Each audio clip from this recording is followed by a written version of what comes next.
A martes lo hacemos con José Lizán, gestor de Reto Magnus y CAF de Quadriga Asset Managers. José, muy buenos días. Hola Eva, ¿qué tal? Muy buenos días. Bueno, yo creo que es inevitable preguntarte, después de esa jornada vertiginosa que hemos vivido en esos precios del petróleo, disparándose todo ese sector energético, con esas petroleras disparadas, ¿cómo hay que interpretar ese recorte de la producción? Hemos visto cómo se revisan también las previsiones del barril, y cuál puede ser la respuesta que esperemos por parte de Estados Unidos y cómo impacte en los mercados. Bueno, yo creo que lo hemos comentado muchas veces, Eva, en estos micrófonos en los meses pasados, y siempre hemos comentado lo mismo, ¿no? Que pensábamos que los países productores de crudo, el mundo occidental, les ha dicho vamos hacia una transición energética y les ha dicho vamos a sustituir la quema de combustibles fósiles por energías alternativas y renovables. Lo está haciendo Estados Unidos y lo está haciendo Europa de forma masiva, y los objetivos de megavatios están ahí, ¿no? En todas las zonas geográficas occidentales. Y hemos comentado muchas veces que probablemente los países productores van a tratar de constreñir la oferta para vender en ese periodo de transición energética hacia las energías alternativas el crudo lo más alto posible, ¿no? Y si hace falta recortar la oferta, pues lo harán, y lo han hecho, ¿no? Y yo creo que eso lo habíamos comentado muchas veces, y sobre todo yo creo que lo que nos ha marcado es un precio o un suelo por el cual los países productores se sienten incómodos, ¿no? Hemos pasado un periodo en los últimos 6 o 7 años en los cuales el crudo se fue por debajo de los $65 barril y llegamos a estar por debajo de los 50 en media durante mucho tiempo, y ahí sufrieron mucho, ¿no? Las finanzas locales, sufrieron mucho las compañías energéticas estatales de estos países, y está claro que ese crudo en esos niveles pues les duele, ¿no? Y lo que nos ha marcado, fíjate que ha sido simplemente el romper la barrera psicológica de los $70 momentáneamente, lo que ha propiciado un recorte de producción en la OPEP Plus, probablemente en un entorno en el que no ha dado tiempo ni a que la demanda se ralentice, ¿no? Y yo creo que es un tema psicológico de una barrera de precio, y lo que nos deja claro es que ante caídas de demanda va a haber caídas de oferta para ajustar el precio. Lo vimos también en los peores momentos de la crisis con la guerra con Ucrania el año pasado.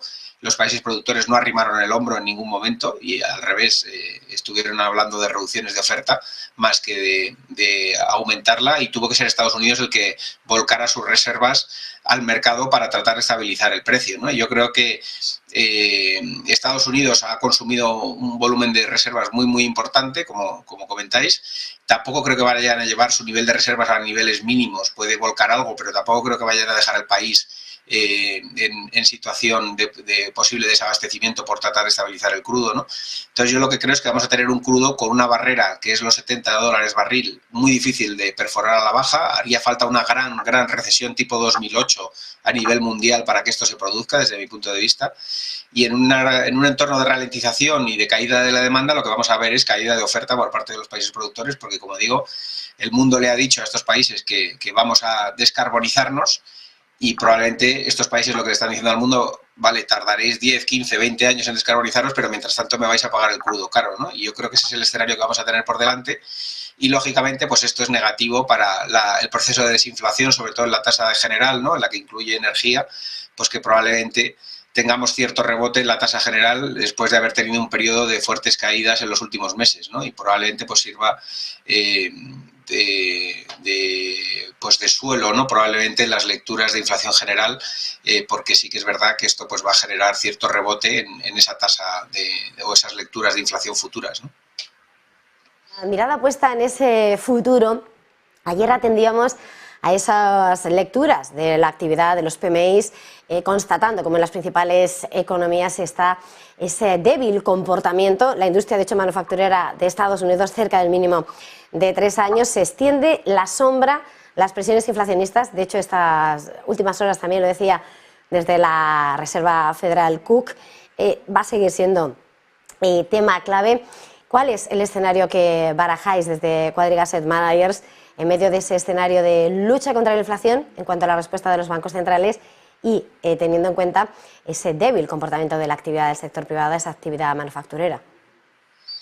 Bueno, yo creo que las manufacturas están débiles a nivel mundial, no es una sorpresa. Llevamos muchos trimestres con la actividad manufacturera con la resaca probablemente de la fase post-pandemia, ¿no? Que fue el primer sector que salió y un sector que se ha visto muy afectado también por el parón de China. Yo creo que vamos a tener cierto repunte en las manufacturas muy ligadas a China por esta reactivación y este reopening de la economía china, y probablemente tengamos algo de mejora en los próximos datos. Ayer ya en Alemania se vio una tibia mejora, ¿no? Y en algunos países se vio una tibia mejora. Yo creo que el reopening chino pues hará que tengamos algunos trimestres de rebote de la actividad manufacturera, pero yo creo que la clave ahora mismo para todo el tema de las presiones inflacionistas está en lo que va a salir el miércoles, ¿no? Que son los PMIs del sector servicios, que siguen siendo muy robustos, que sí que es verdad que están gozando de un momento muy dulce de demanda, ¿no? Y que mientras el pleno empleo continúe, es complicado que los consumidores, después de haber estado encerrados durante mucho tiempo en su casa, paren de consumir servicios, porque hay un deseo y una avidez por lo mismo, y mientras el pleno empleo continúe es difícil que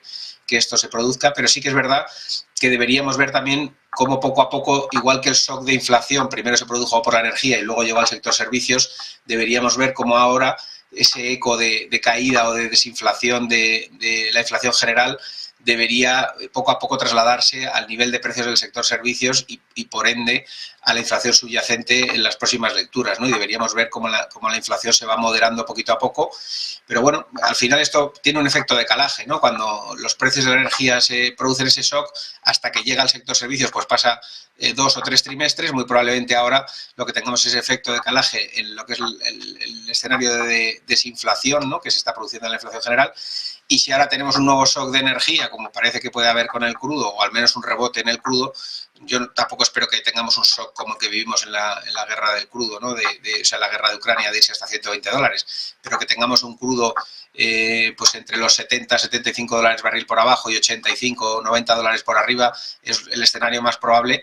Y mientras esté en la parte alta, pues tendremos algo de rebote en la general que se podrá traducir a los 2 o 3 trimestres en algo de rebote en la subyacente, ¿no? Entonces yo creo que vamos a entrar en un periodos de desinflación con periodos de algo de inflación y de rebote, que eso lo que puede hacer es que se alargue en el tiempo el que los bancos centrales puedan acometer bajadas de tipos de interés, ¿no? Yo creo que probablemente el punto de inflexión o el punto de equilibrio en el que los bancos centrales puedan subir tipos, estamos muy cerca porque ya se ve que se rompen cosas, ¿no? Y ya lo hemos visto con toda la crisis bancaria que hemos vivido, pero de ahí a bajar tipos probablemente en este escenario sea difícil que los bancos centrales se aventuren a hacerlo de forma anticipada, ¿no? Yo creo que vamos a tener pues un periodo de lateralidad en tanto a las expectativas de subidas de tipos como de bajadas, ¿no? Yo creo que lo normal será que entremos en un periodo de esperar y ver, ¿no? De esperar y ver, porque bajar tipos es demasiado prematuro, no hay un daño en la economía suficiente para que se produzca ese proceso de bajada de tipos, pero tampoco pueden echar las campanas al vuelo porque seguimos en un entorno pues, en el que la inflación sigue muy presionada y, como digo, mientras el pleno empleo siga, es muy difícil que el sector servicios decaiga, y mientras este no decaiga, es muy difícil que la inflación subyacente se desplome de forma abrupta o material, ¿no? Con ese escenario que estás dibujando esta mañana, José, quería preguntarte a la hora de encarar esa búsqueda de oportunidades, la construcción de una cartera, ¿dónde abundéis en este punto? ¿Cuál es vuestra estrategia? Bueno, nosotros estamos, y lo llevamos comentado mucho tiempo, ¿no? Estamos sobreponderados en Europa más que en Estados Unidos. Por sectores estamos en seguros, en banca, sobre todo en banca retail, y sector turismo y ocio, es los sectores que más pesan. Sector industrial también, hay una fuerte recuperación del CAPEX de la industria por ese efecto reindustrialización de Europa, y estamos viendo un buen momento en todo lo que son bienes de equipo y sector industrial. Dentro de los sectores de crecimiento estamos en la parte de semiconductores y la parte de lujo, son los sectores que más cómodos nos sentimos.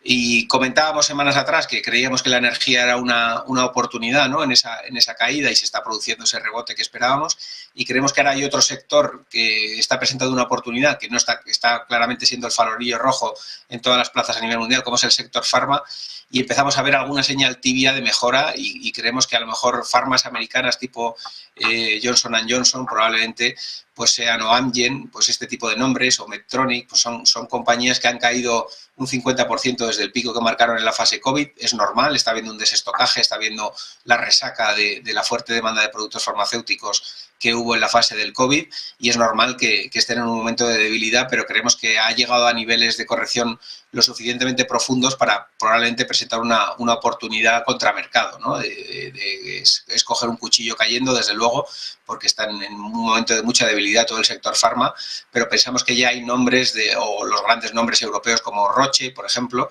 que creemos que son nombres que han corregido lo suficiente y que probablemente sean una oportunidad para subirnos a ellos, ¿no? Entonces, en eso más o menos tenemos nuestra cartera compuesta. Lujo, en la parte de tecnología, la parte de semiconductores, tenemos la parte de bancos europeos, sobre todo españoles e italianos, en la parte retail, el mundo del seguro de no vida, y tenemos la parte de industria y turismo y ocio. Esa es un poco nuestra cartera, y estamos entrando en el sector farma junto con energía, en sectores que habían corregido con dureza.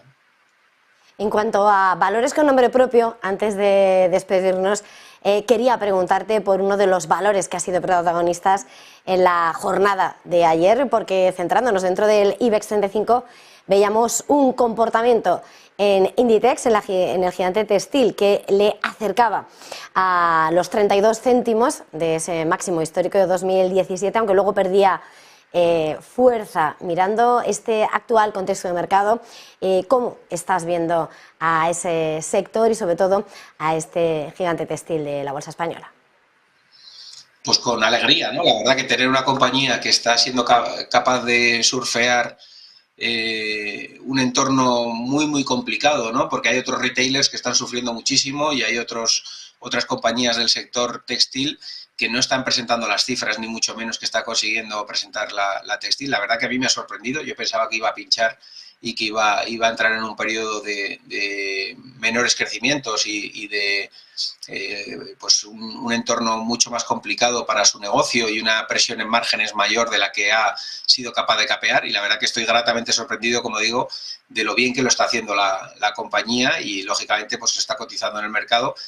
El ver potencial por encima de estos niveles, pues desde luego es un valor que está recuperando la tendencia, y que desde luego hasta que no pinche en un trimestral pues va a ser difícil que flaquee. Y la verdad es que en todo tipo de terrenos, en todo tipo de entornos, en todo tipo de situaciones macroeconómicas, pues la verdad que sigue batiendo expectativas y sigue sorprendiendo positivamente, y sigue siendo capaz de mantener y preservar el margen y de crecer. Sí que es verdad que la última publicación lanzó unos objetivos de inversión de CAPEX muy por encima de lo que el consenso de analistas estimaba, y aún así el mercado ha seguido previéndola, ¿no? O sea que, y además no confirmó del todo la política de dividendos ante ese nuevo entorno inversor, y aún así ha sido capaz de alcanzar máximos, ¿no? Así que el mercado está en un momento dulce y, como digo, pues sorprendentemente fuerte para cómo está la macroeconomía a nivel mundial, en un entorno de slowdown, y probablemente pues las ganas de consumir que tenemos servicios también se esté traduciendo pues en esas ganas de consumir moda en algunos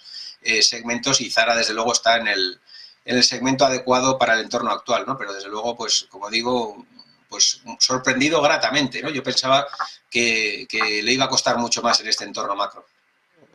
Pues José Lizán, como siempre, ha sido un verdadero placer, un martes más. Gestor de Retomar Nuestro Café en Quadriga Asset Managers. Un placer, feliz jornada, feliz negocio.